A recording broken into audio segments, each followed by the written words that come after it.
If you've ever had a cork bumper fall off, or if you've ever wanted to do an overhaul, then knowing the basics of how to replace the cork on a key is good to know.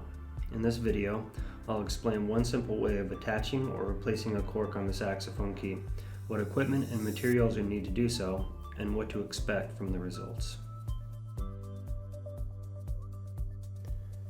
Before we begin replacing the cork, we will need to make sure we have all the proper tools and materials.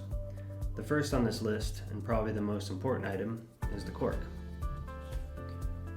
You will need to get a sheet of 1 millimeter thick instrument cork, making sure you get it from an instrument repair store so that it's the right kind. Today we're going to be working with regular cork and not tech cork, which has other applications. We also need a pack of razor blades to cut the cork,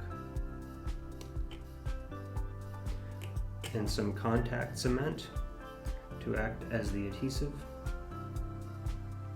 And to make it easier, I like to use fine grit sandpaper on the application area to help the cork adhere better to the key.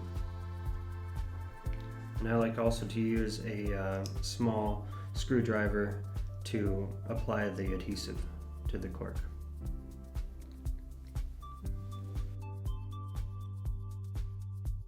So here I've got my E flat key, high E flat, and the cork is kind of broken and dry. So the first thing we need to do is remove it, and I'll take my screwdriver and just pop it off like that.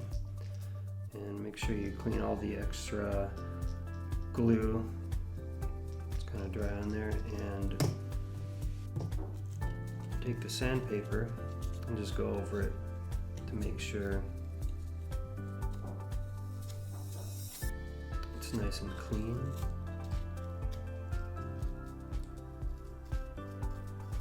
And this will also help the adhesive stick to the key better.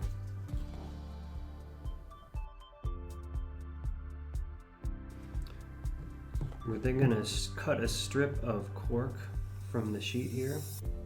And before we do that, it's a good idea to apply the contact cement before you cut it. So I'm going to do this, take a little bit there, and I'll apply it to this area.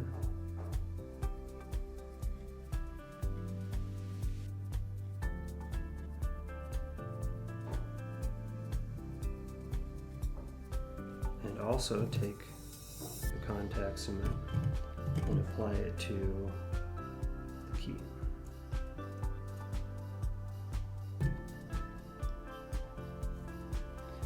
Once you're done with that, you need to wait about 5 minutes for it to dry. So I'll be right back.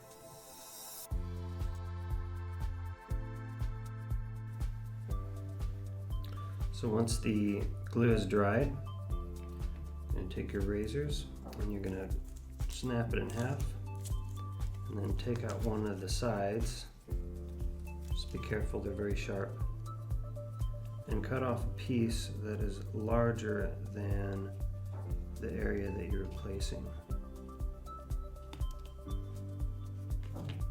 Just like that.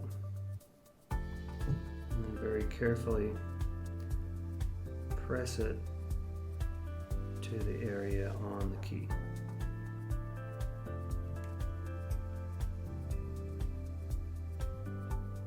And hold it there for a bit. It should stick.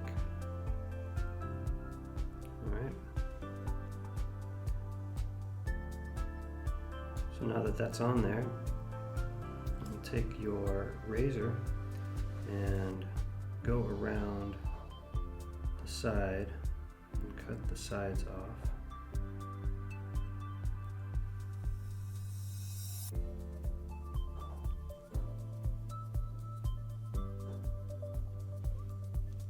That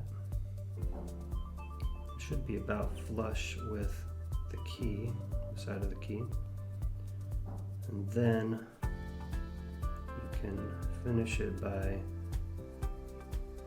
going down on each side here, just making it a little more curved, just like that. And that's it. We have a new cork on the E flat key. So I hope this was helpful, and let me know if you have any questions.